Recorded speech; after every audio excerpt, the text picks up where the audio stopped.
gostava tanto, mas achava muito cedo. Tinha muitos planos e caí num desespero.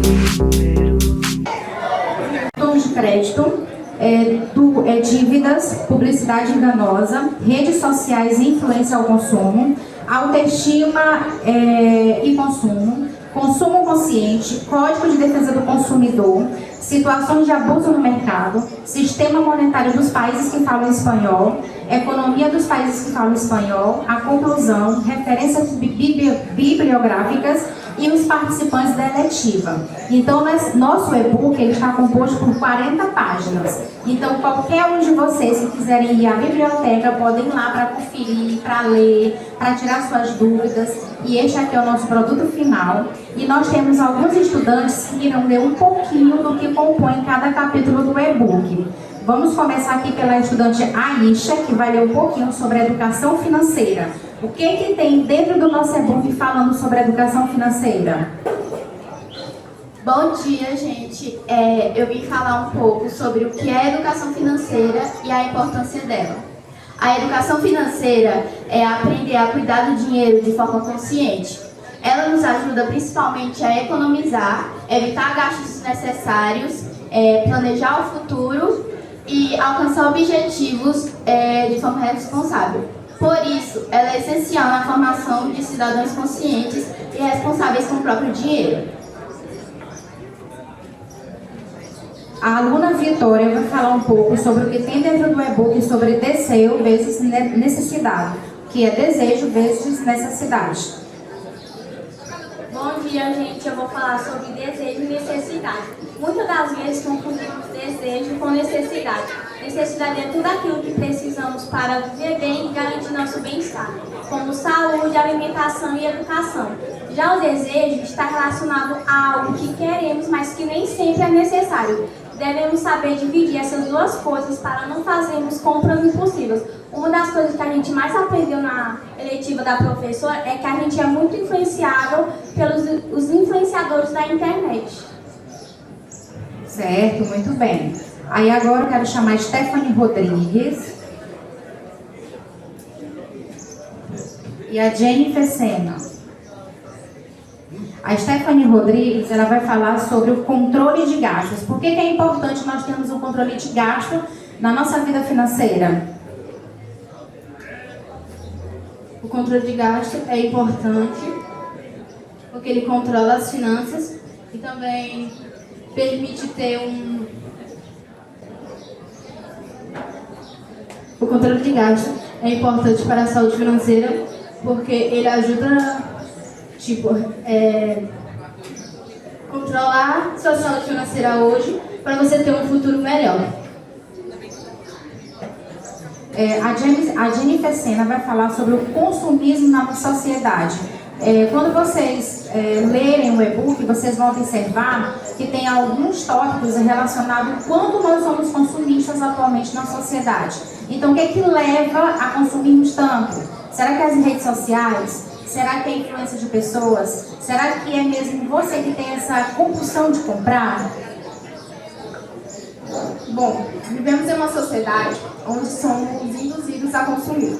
Produtos são apresentados como indispensáveis. Isso gera o consumismo, que é o ato de comprar sem necessidade. Algo que gera o desperdício do dinheiro. Então é muito importante que vocês comprem com responsabilidade. Muito bem. E agora nós vamos para o estudante Rian Lucas, que vai falar sobre educação financeira familiar e a sua importância. Por que é importante a família compartilhar com vocês essa educação financeira? Levanta a mão aqui, quem de vocês estudantes sabe um pouquinho do lado financeiro da família de vocês? Vocês conhecem os gastos, a energia, a água, a internet, a alimentação no supermercado? Quem aqui tem um contato direto com a família de vocês e sabe os gastos que a família de vocês tem durante o mês? Então o Rian, ele vai falar sobre como é importante ter essa educação financeira na família. Bom dia a todos. A família tem um papel fundamental no ensino financeiro das crianças e os jovens sobre o uso do dinheiro. Em casa, aprendemos a importância sobre economizar, estudar como utilizar o dinheiro, né? Economizar, planejar o uso de cada um do dinheiro. É muito bom, né? Tá. É importante ter disciplina, tá, gente? Obrigado. Muito bem.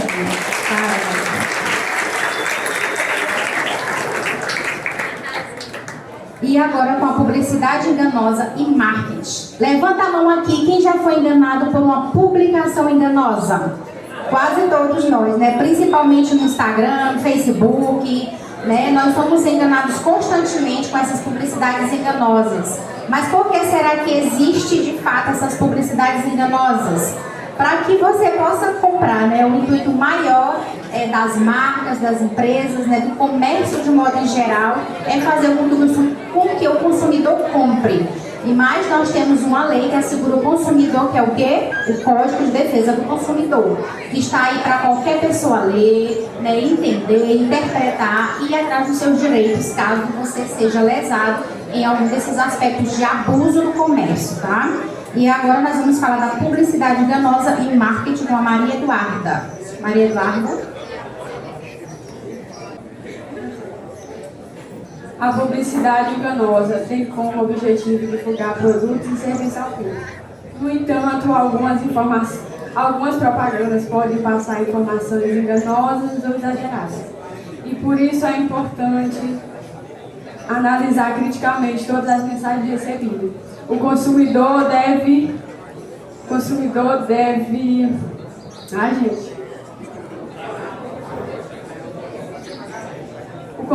deve pesquisar e comparar antes de realizar sua compra. Conhecer nossos direitos ajuda a evitar prejuízos. Dessa forma, conseguimos fazer escolhas mais seguras e conscientes.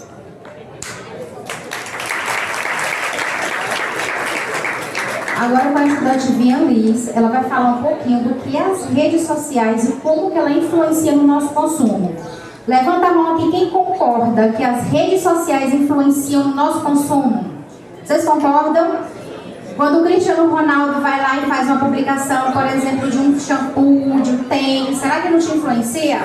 Com certeza. Então ele ganha milhões para aquela propaganda, mas é a fim de que você compre aquele produto.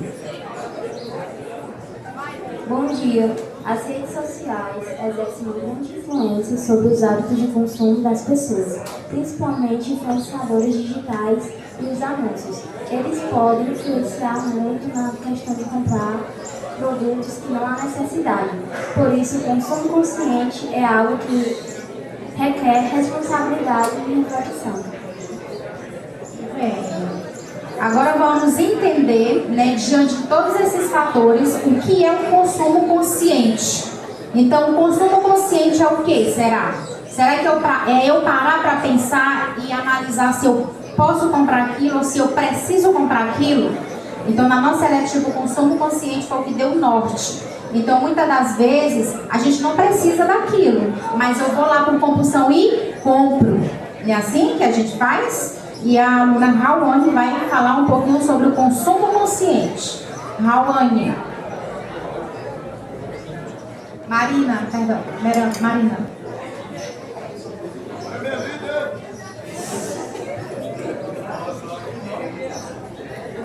Bom dia, eu vou falar um pouco sobre o consumo consciente. Bom dia, eu vou falar um pouco sobre o Código de Consumo do Consumidor. Bem, é importante a gente saber sobre os nossos direitos e ler esses códigos faz com que a gente entenda que é importante a gente ter em mente para saber quando a gente vai ser roubado, vai cair um golpe, esse tipo de coisa. Também é um código que ajuda muito. Levanta a mão aqui quem conhece o Código de Defesa do Consumidor. Vanderlene. Eu estou vendo aqui que poucas pessoas conhecem. Mas qualquer um de vocês, se quiser acessar o Planalto Federal, a lei está lá. Então, o Código de Defesa do Consumidor, eles nos orienta como a gente pode agir diante de algumas situações dentro do mercado, como abuso, como taxas abusivas, né, como a questão de troca pela internet ou compra física, e principalmente nos amparar caso aconteça algo ruim conosco no que diz respeito, se você for enganado. Um exemplo é a publicidade enganosa, que está dentro do Código do Consumidor, onde tem direito à indenização, e são vários fatores. E dentro do nosso e-book vai estar lá o Código de Defesa do Consumidor, tá? E agora nós vamos para o aluno Rafael, onde ele vai apresentar para vocês o sistema monetário dos países que falam espanhol. Como assim? Nós temos vários países que falam espanhol, nós temos 21 países. E nesses países onde a gente vê a América do Norte, a América do Sul, a África e a Europa. Então, nesses países, é óbvio que a moeda é diferente. E como nós estávamos trabalhando matemática, é indispensável que nós não trabalhássemos a questão do sistema monetário. Mas como é que funciona a questão da conversão? Nós temos, por exemplo, o euro. O euro atualmente está o quê? R$8 na Espanha, né? Então, vamos converter para o Brasil. Quanto é que custa, que fica, né, esse euro, se converter aqui no real? Então, dentro da eletiva, quando a gente analisou o sistema monetário, a gente viu que, por exemplo, na Venezuela, né, é pouquinho demais quando a gente converte aqui para o Brasil. Então, assim, é muito pouco. Em alguns países que falam espanhol, a questão do salário mínimo, a questão do poder de compra. E em relação à Europa, por exemplo, que é o euro, o poder de compra é muito alto. Então, o custo de vida é muito alto também. E ele vai falar um pouquinho aqui desse sistema monetário. E os estudantes que estão com os cartazes, né, com a moeda do país, eles vão apresentar para vocês, tá bom? Os países que falam espanhol utilizam diferentes moedas em suas economias. Entre elas estão o peso mexicano, o peso argentino, o peso chileno e o peso colombiano. O euro, o sol peruano e o guarani.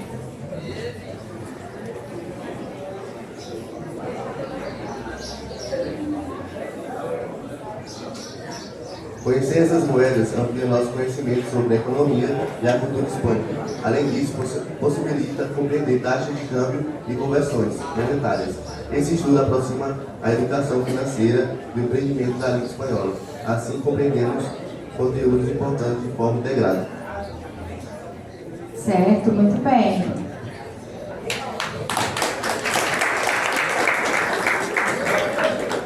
Então, pessoal, essa foi a nossa seletiva, né? Nós temos nosso produto final. Quem tiver interesse de ler, de pesquisar, de ir à biblioteca, vai estar disponibilizado lá. E nós só temos a agradecer aos alunos da eletiva, né, por essa caminhada desses 5 meses. Espero que vocês tenham aprendido, internalizado. Obrigada pela participação dos professores que nos ajudaram também. E a gente só tem a agradecer. E agora eu vou passar a palavra final para o professor Carlos Souta, que ele também quer falar, porque ele também contribuiu muito para a nossa letiva.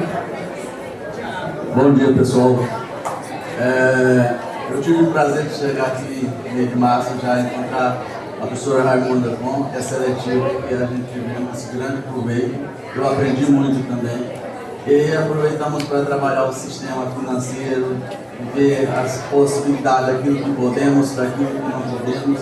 Eu acredito que ficou algo dentro de cada um e coloco em prática. Foi só o início. Nós temos praticado, certo? Eu agradeço a todos, principalmente a professora Raimunda, que teve essa paciência de estar trocando a ideia e trazendo passo a passo. Obrigado a todos. Obrigado por ter participado. Pessoal, vamos parabenizar a nossa professora Raimunda, o professor Carlos Souta, pela excelente eletiva deles em trabalhar a questão financeira, tanto no Brasil quanto mundial, tá?